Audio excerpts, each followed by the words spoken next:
Hi there, fight fans. Coming at you today from my hotel suite in Newcastle, where I'm up preparing for a big rugby event that I'm putting on tomorrow. It's fairly hectic, but I just want to take advantage of the fact that I've got a 5 minutes piece just to give you a quick update on how things have all been going. Training's been going fine. I'm in the groove now. Just it's a matter of routine, just getting my head down and getting on with it. Tickets are now on sale for the event, which is great news. They're going for about 300 quid for a table of 10, 30 quid for individual tickets. Just let us know, what you need, and we'll make it work. I know not everyone's going to want a table of 10. Some will, but if you just want to come along with a bunch of lads and you just want to stand at the back and hoot and cheer, that's absolutely fine. And if you want to bring the missus with you, that's absolutely fine too. We get you a seat on a table full of like-minded individuals, so that you've got a company and somewhere to sit comfortably and enjoy your evening.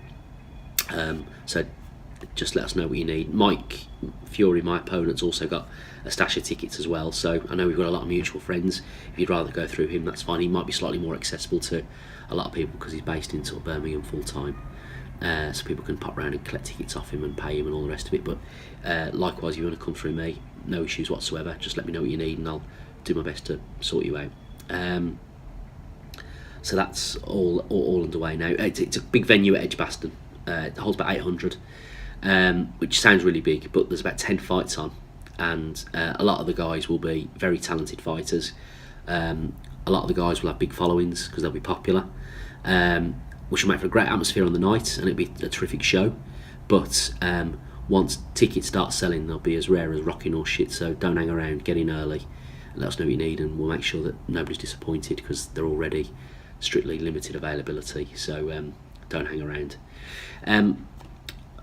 Apart from the fact that tickets are now on sale, I also want to tell you a little bit about a sort of boxing flavoured event I went to last weekend. I got a phone call during the week from Sam, who owns Riggs Fitness in Moseley, where I've been training, and he's also the promoter for the show in November, and he was looking for fighters to go down to Digbeth on Saturday and Sunday last weekend to a Peaky Blinders event that was being put on in one of the sort of the warehouses down there. So always going for a laugh. I thought I'd go down and have a nose and see what's going on. I'm not particularly a fan of the show, I've never seen it, but it sounded like fun. So I went down there and we had a few bouts in the ring, which was great. More about that in a minute. When I first got there, there was a queue around the block. It was actually a really well run event from where I could see. I was only there on the Sunday. I gather the Saturday had been a little bit more problematic, partly because I think they'd underestimated the demand. Sort of apparently 2,000 people turned up and there weren't enough bar staff on to make sure everyone could get properly watered, because it's everyone was just down there on the lash. It was hilarious when I got there on Sunday.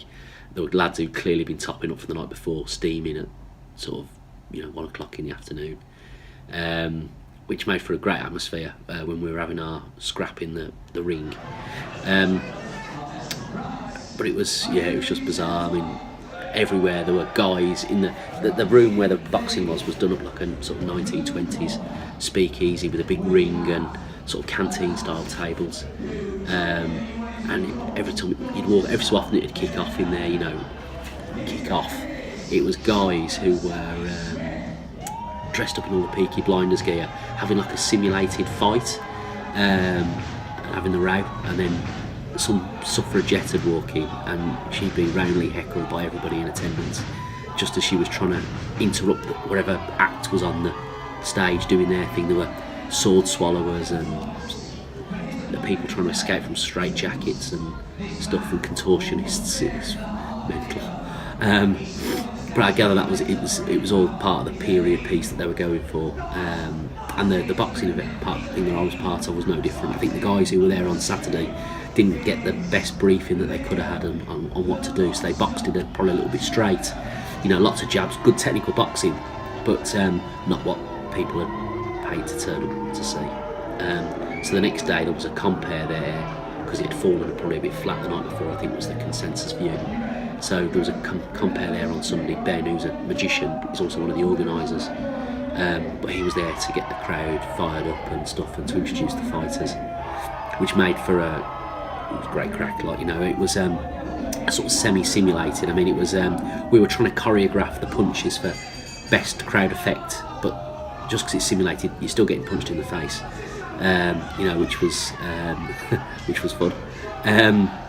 So it was all going off anyway, and really strange. I mean, it was a great atmosphere, but it was just a really strange thing to be part of, because it was more sort of WWF than boxing. Everyone was playing up to the mugging for the gallery, which was in itself was quite fun. Once you'd done it a few times, you got more and more into it. It was a difficult thing to snap out of, because when I saw the bodies around the block queuing up, and all the flapper gear for the girls and all the suits and stuff for the lads, I just assumed that they were coming in fancy dress just for the crack.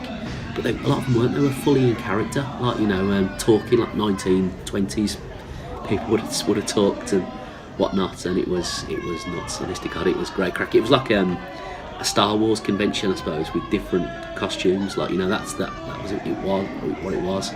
But everyone had a whale of a time. It seemed like to me. But I was in the ring having my fight with Sam, as it turned out. Sam's actually a terrific boxer. So Sam was sort of carrying me a little bit, showing me what to do, and how to sell it, make it look real, and be sort of behind his gloves. He was sort of telling me, right, Liam, I've spoken to the guy, and he wants a big knockdown in the second round. So I'm going to hit you with an uppercut. I'm going to tell you it's coming. Hit you with an uppercut, and I'm going to finish you off with a right cross, and you're going to go down and milk it for all it's worth. So I said, sound okay, Sam, let's do that. So Sam hit me with the uppercut, which I knew was coming, so I'd sort of pulled my head out of the way a little bit to sort of take some of the sting out of it. And then he hit me with a right cross, which was actually a terrific shot, really helped me get into character.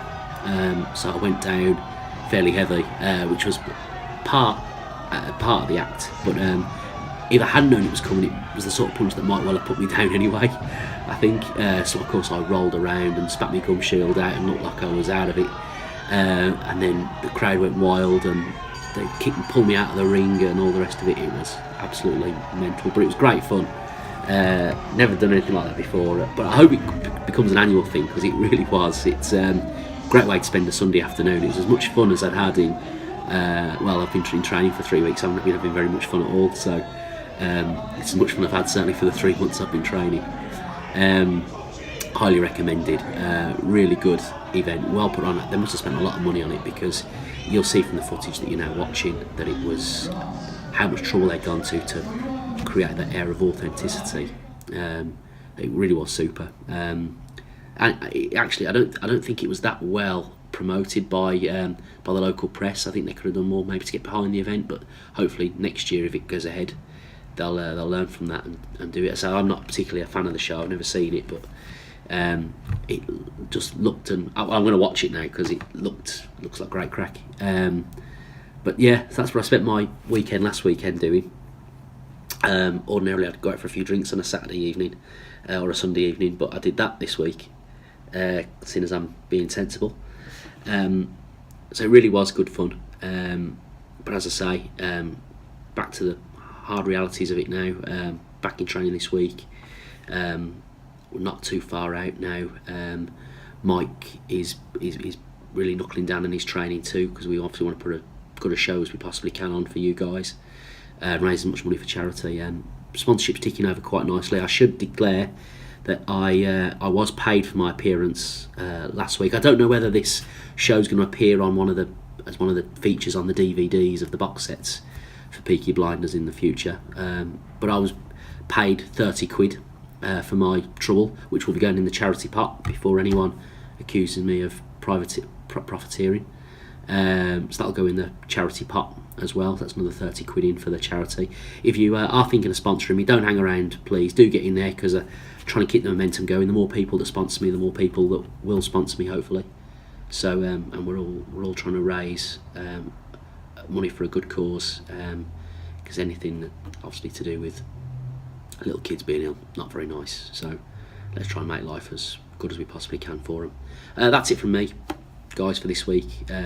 Fairly busy now. The rugby season is in full swing, and our tournament, the Heineken Champions Cup, starts next weekend. Channel 4 free-to-air matches, as well as on BT Sports, so do tune in. We appreciate the viewership. and it's actually a fantastic tournament. You just really enjoy it. Better than the Six Nations, in my opinion. But I would say that. Have a great weekend, guys, and I'll be in touch next week with another update of something, whatever I can think of that's interesting to say. Talk to you soon.